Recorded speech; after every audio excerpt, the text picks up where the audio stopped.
Morning. I'm not very good in the morning. Nor me. Where's Alison? She managed to get one foot out of the bed, but the rest of her didn't follow it. I think I'll go back to bed and start again. What about breakfast? Oh, I don't think so, Daddy. Nothing feels quite ready for it yet. You have yours. Oh. So, this is it? The bachelor existence. Oh, not bad. No rules, no compromises. No little woman hanging around in the background reshuffling your life. No clean shirt.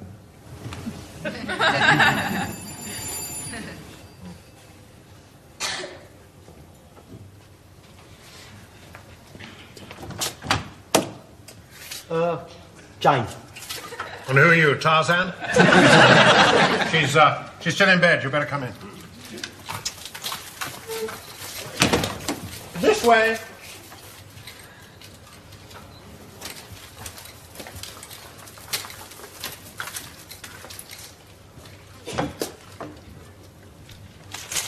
Great.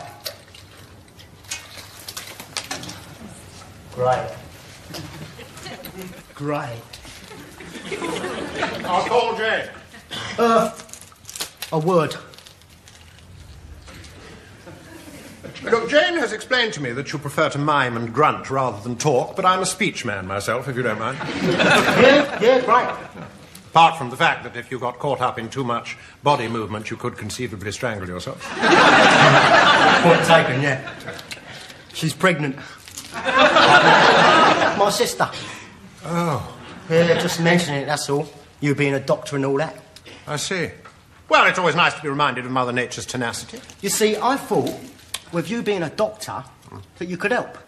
You know, give her the old Evo. I mean, they're not suited, my sister and him, you know what I mean? Oh. Hey, that's a nice picture you got there.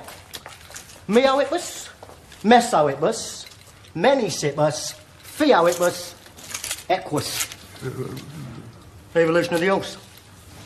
Oh, really? So, how about it then? The older Evo. I do realise that the gap between us seems rather awesome, and that we would appear to come from different planets. However, I'm not in the business of solving people's incompatibility, nor am I a gynaecologist, so I suggest that your sister puts herself in the hands of a reputable heave-hoist. Oh. Yeah. Was that all? Yeah. I'll call my daughter. Jane? Her name's Jane.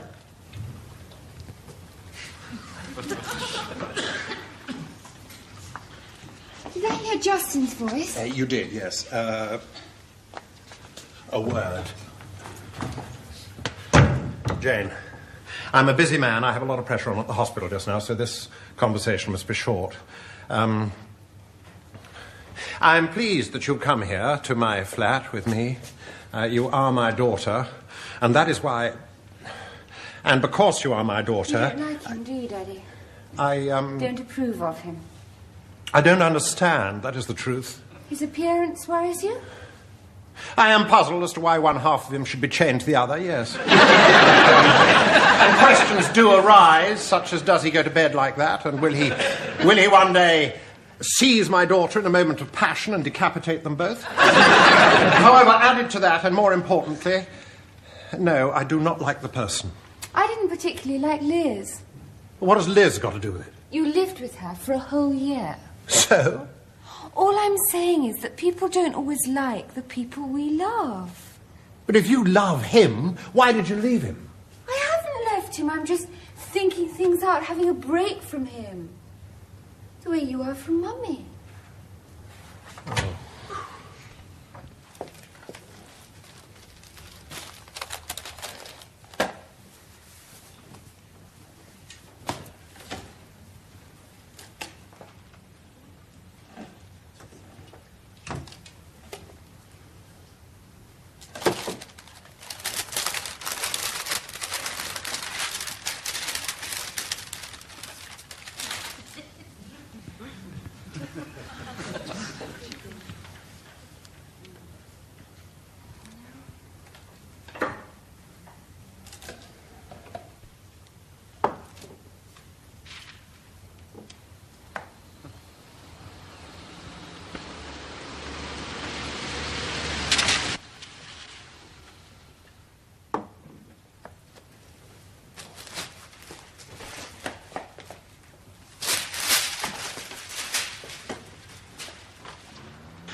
Leo. I heard your car. Hello. Is it, all right? Of course it's all right. Come in.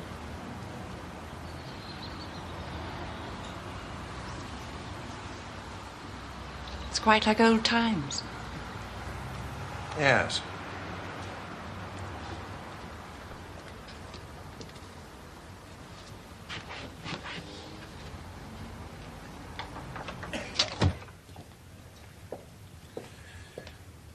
Except you used to kiss me then. Yes. Drink? No, thank you. I have Work to do at the hospital. Even the dialogue hasn't changed. Oh, see what a boring life you would have led. Oh, Leo. It's now I want to tell you. It's now I want you to stay. It's now I want you back. You will tell the builders when they come to keep off the lawn, won't you? It's only gin.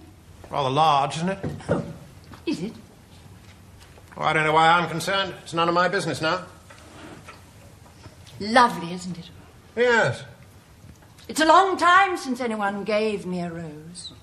Oh. I'm glad. He's being nice to you. He is, yes. You know that Alison's with me now? She told me she was going to talk to you. It's rather sweet, don't you think, both of them running to Daddy? I don't quite know what to do with them. Still, you had the worry of them when they were young. I suppose it's only reasonable that you should think that I should have it now. Jane's boyfriend came this morning. You didn't let him in, did you? I did, yes. I was mesmerised by his subtlety. Clanked his way into the flat, grunted and chewed, and then suggested I give his sister an abortion. Dear God. Strange thing is, she appears to love him.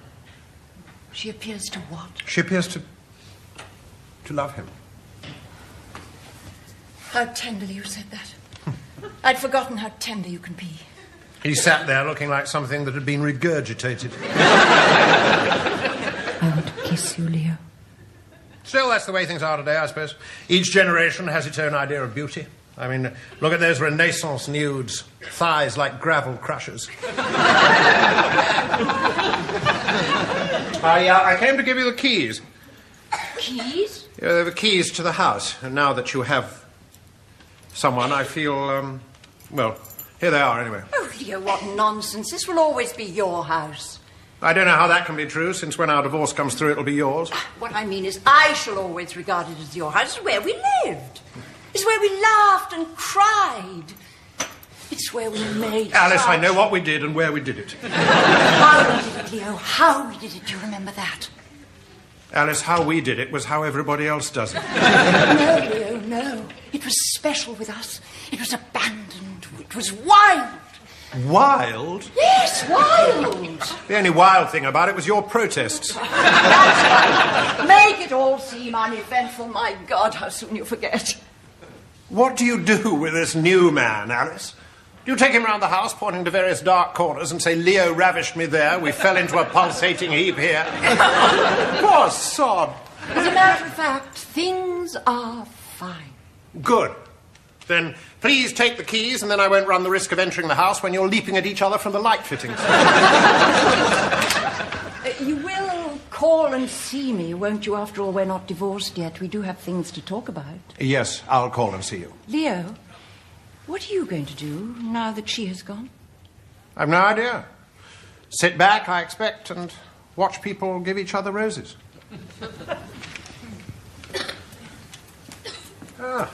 Bruce, how's it all going? My dear fellow, I now know that with my temperament, I should have been a gynecologist. Such a rewarding task to be in charge of the lady's reproductive apparatus, and consequently, indirectly, responsible for the continuance of man. I've just opened up a man's stomach, relieved him of several paper clips, 2 pencil sharpeners, a rubber stamp, and an assortment of biro tops. Obviously had breakfast at the office. How's your little lady, by the way, Liz? Oh, she's fine. Well, she was when I saw her last. Ah, I see. Sorry, old man. I didn't mean to pry. Oh, that's all right. It's the classic boring story. Older man, young girl. You begin by running up a mountain together. The next thing you know, she's at the top and you're only halfway up with your tongue hanging out. Exhausting things, young girls. Bring on heart attacks. It was a special time, though. A special time. It's a funny thing. Mary and I were nearly divorced, you know. Yes. I was just beginning to feel a bit tired of the silly cow. You know, the old libido having its final fling when, without a fanfare of any kind, she suddenly told me about this man. They'd been meeting, secretly. We were lying in bed, enjoying the usual lack of communication, when she suddenly said, "I might take a lover." I tell you something, my dear fellow, had knocked the oil out of my engine. I mean, there was this woman, quiet, docile, decorative, but useless. Rather like a greyhound that wouldn't run. Here she was, igniting the passion of a man of 27. Yeah, it's strange you should say that. My wife, my nearly ex-wife, she seems to be exciting someone at the moment. I don't know anything about him, but I hope he takes his shoes off before he comes up the drive. You see, these inhibited, predictable, almost boring women we live with, they're harlots, dear fellow. Untapped mines of passion. Dear God, any fools like us fail to notice it. Yeah, there's something wrong with the system. And my wife, Alice, she was always... Frigid? No, not frigid, no. She was, modest. Wore a swimsuit to take a shower. That's all. Yeah, but now she has a sort of look on her face. It worries me. I thought I knew her, you see, but well, as you said, we never do. And now you feel you'd like to know her? No, I'm just wondering if we, after all, don't stifle something in them when we marry them. Or do they marry us? The trouble with you, my dear friend, is you're not quite there yet. You're not quite ready to be old. It's a stage in life I can recommend. No more competing, no more saunas and sunbeds. The eternal struggle with the marauding stomach comes to an end, and you sit there looking at your wife with her blue eyeshadow and her fat knees, and you feel safe.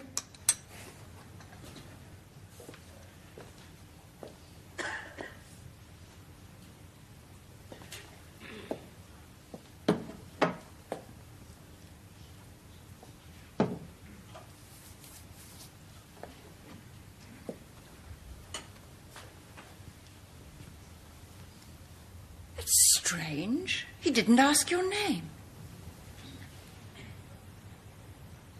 Roman, that's what I'll call you.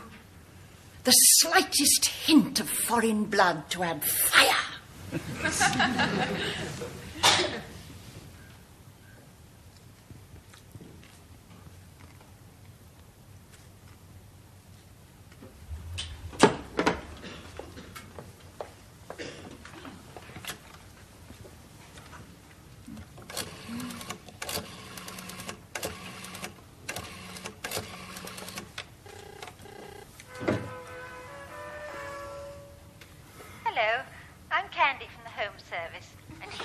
Delicious recipe for you. It is baked sea bass. For the recipe, you need 2 to 3 pounds of sea bass, gutted.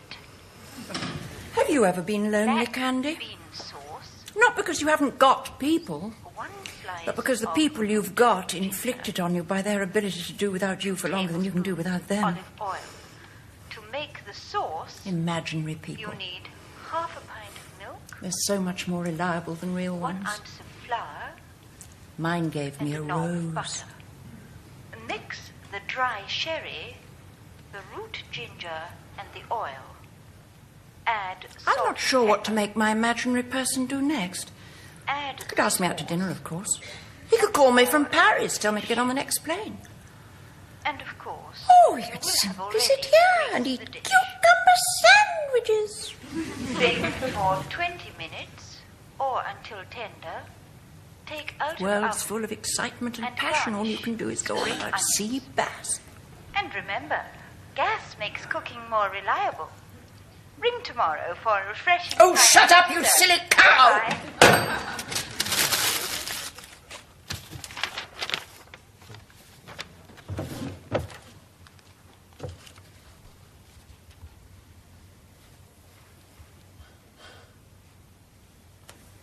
I'm off, Daddy. Oh, yes, I'll see you tonight then. Oh, thank you. If Mummy phones, ask her if I can spend the weekend with her. Give you a break. You never know, you might meet someone tempting. Curious thing about having modern daughters. They keep putting you in situations you wouldn't ever consider getting into. Bye, Daddy. Bye.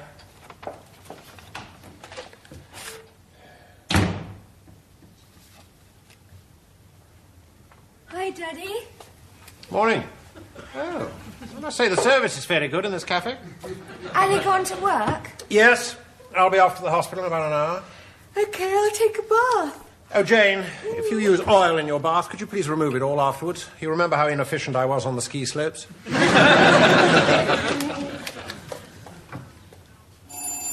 get it. Oh. Hello, Larry. Hello, is your father? Yeah, Ken. It's Larry, Daddy. He wants to speak to you. I don't want to... Come in, Larry. Larry, hello. Hello. See you, Daddy. Sit down, please. I know you don't want to see me. Well, Please. I was paying some bills. I have a busy day at the hospital. I didn't want to see anybody. Coffee? I happen to have two. Thank you.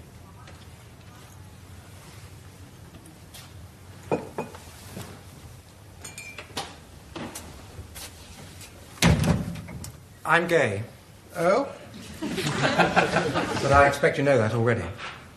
Alison mentioned it, yes. So, not only are you and I mentally incompatible, but our hormones have little in common either. It would seem so, yes. Look, you'll have to forgive my coldness, but you did marry my daughter, which could only be described as a fairly useless exercise. I apologise for that, and it wasn't entirely useless. You mean you want both?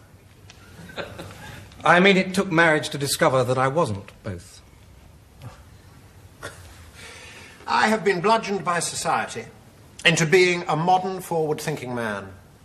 I work with young doctors who turn up at the hospital looking as if they'd just left the Last Supper. My own daughter, Jane, practices her individuality to an alarming degree. I am about to be divorced.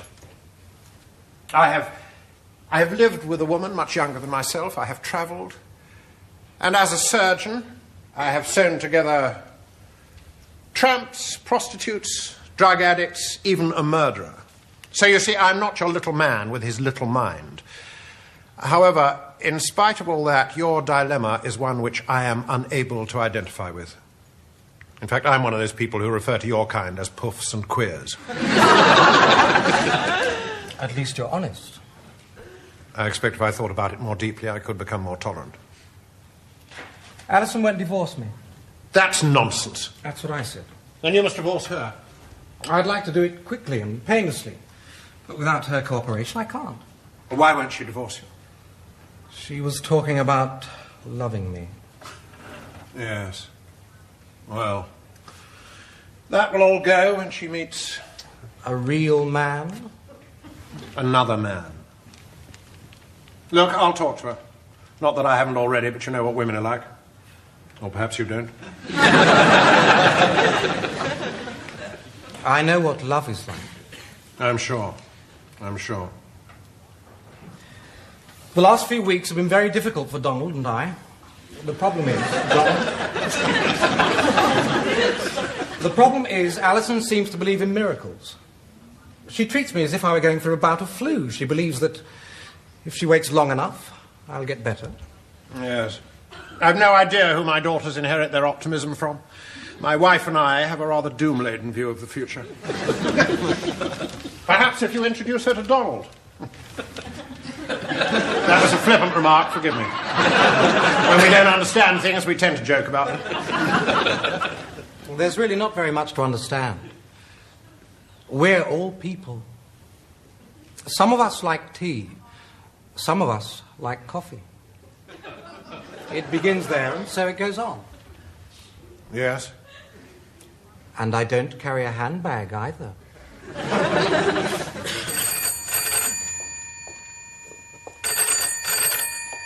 Hello. Mrs. Bannister? Yes? This is Mr. Pearson, the builder. Oh, yes. Hello, Mr. Pearson. Look, could one of my chaps come and have a look at those jobs tomorrow to acquaint him with the problems? Yes, of course. What time tomorrow? I have to go out, you see. I'll have to check that out if you don't mind. Can I call you back? Look, I'll tell you what. My telephone is out of order. I mean, that is, the engineers are here at the moment, working on an outside line, and they have to cut us off until tomorrow. If I gave you another number, could you ring there for me with a message? Certainly. The number is 70204. 70204. I've got that, yes. It has to be after 6:30, I'm afraid. Fine. But not after 7. Not after 7. And if you just ask whoever answers the phone if they'd be kind enough to let me have the message so I can arrange my day. Very well, Mrs. Bannister. Yes, thank you, Mr. Pearson. Oh, you'll tell them it's urgent, won't you? Urgent, yes. Goodbye.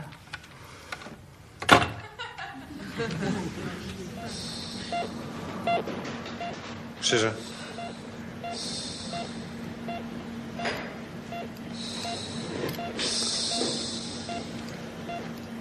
There we go. Swap it. That's it.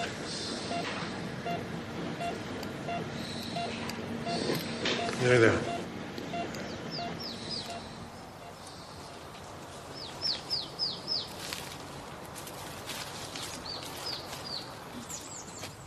It hasn't changed, Leo, since we walked here. Laughing and hiding, chasing the squirrels. Only we have changed. Stitch.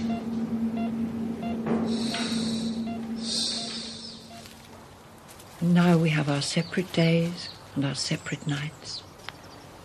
Except tonight.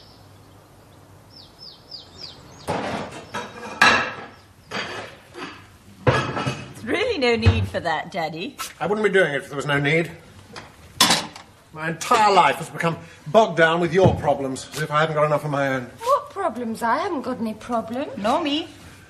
One boyfriend walks around chained up like a park bicycle, the other's as gay as a yellow duster, and they don't have problems. What we mean, Daddy, is the problems we have are our own. To be worried about by us. Not anybody else. And in particular, not you. But you're in my flat. You live where I live. If you buy a piranha and put it in the family bath, all our asses get bitten. Look, you're reasonably pretty women. Well, the last time I actually saw you, you were. Look, the world is at your feet. You could go out there, the pair of you, and do what you want. Love who you want. Choose who you want. We've done that. What do you mean, out of all those pretty coloured fish in that big, exciting sea, you come home with... Couple of tiddlers, yeah. Why? There's no why, Daddy. Mummy's the most colourful fish I've ever seen. You threw her back, didn't you? We didn't hassle you about that, did we, Daddy? Hello, yes. Hello. Could I leave a message for Mrs. Bannister, please? This is the builder. Oh, Mr. Pearson, hello. You've got Mrs. Bannister's number, haven't you? Yes, but it's out of order, you see. And I want her to know that my chap will be calling to look at the job at about 8:30 tomorrow morning. I see, yes. Could you let her know? She wants to go out somewhere, so it's urgent. Yes, I'll let her know. Thank you. Thank you very much. Bye.